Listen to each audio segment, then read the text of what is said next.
Miguel Beerman also coming out victorious in an intense Game 1 against Barangay Ginebra in the PBA Commissioner's Cup semifinals. Let's go all out on that story with the Predator CJ Perez joining us via Zoom from his lovely home. Look at that room of CJ, all the sneakers he has and his jerseys with Gilas Pilipinas and of course with SMB.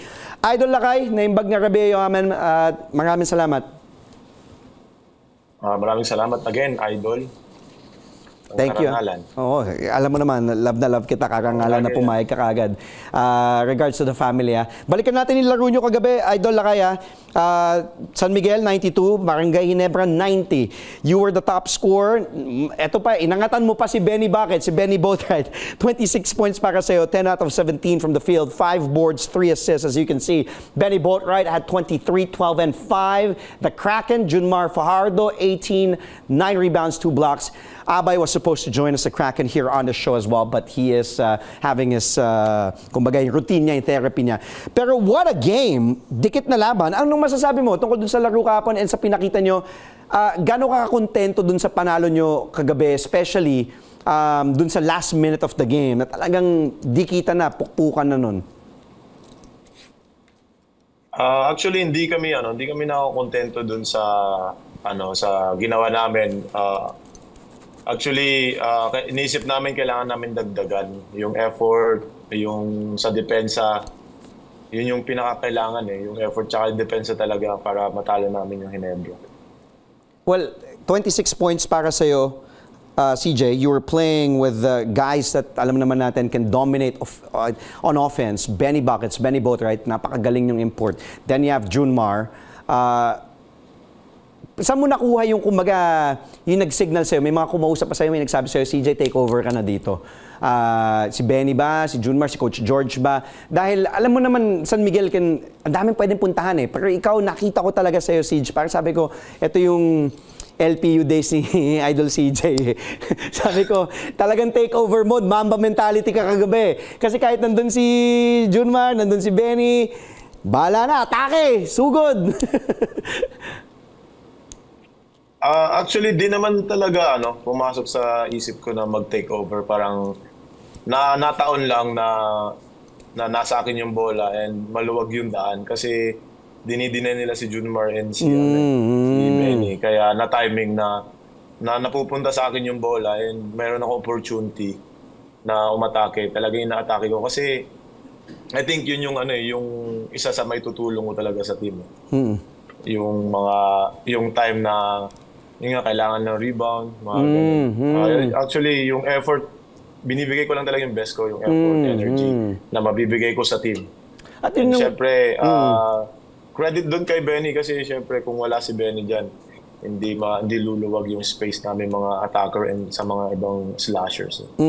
But yun yung gusto ko sa'yo Yun yung nag-evolve din sa game mo Na yun nga, we know you can score, you can attack, you can drive, you can create shots for yourself easily, but you can also create for your teammates. And kita mo, binabasa mo yung depensa Pag nandun yun pag kaya mo, atakihin mo. Pag humihelp yung depensa, pwede mong ilaglag kay Abay, kay Junmar. O yun nga, kay Benny. Ayan, pag kita mo single coverage, sige, sugod ako, atake ako.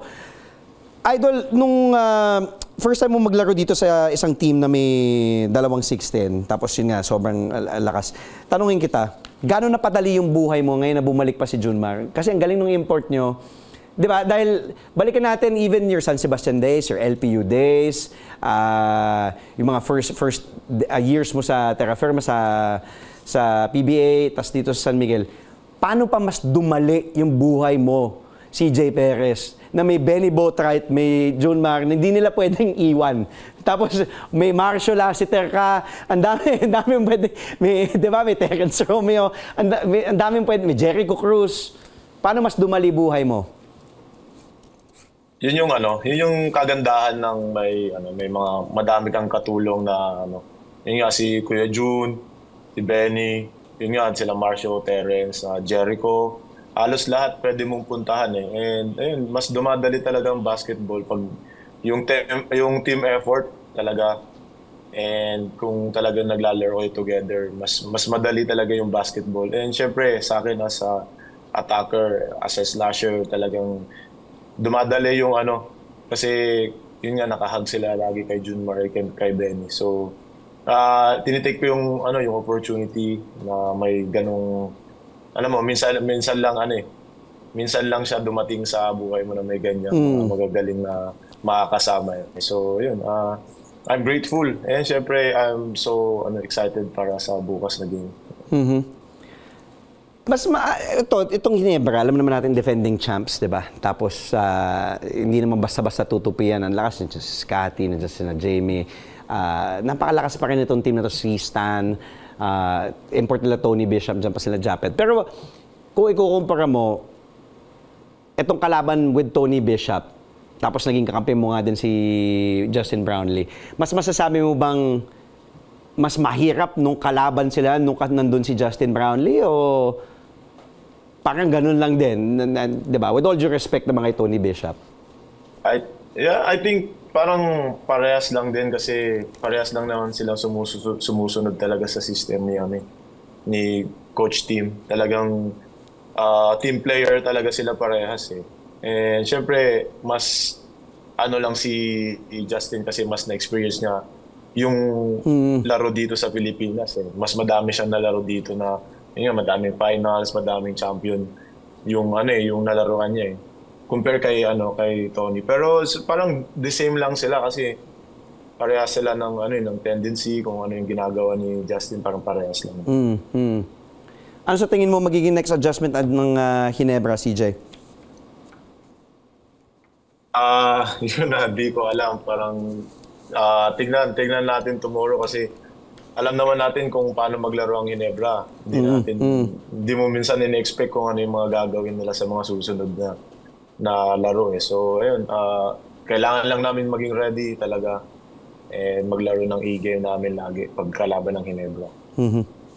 Well, eto, Game 2, ano pang maaasahan natin? Anong mga adjustments? Kumbaga, kung siyempre, dikit lang yung laban dito. Alam ko panalo kayo 1-0 pero hindi pwedeng makampante. CJ, anong magiging adjustments mo, magiging adjustments nyo pagdating ng Game 2? Kayo naman, mula sa San Miguel side.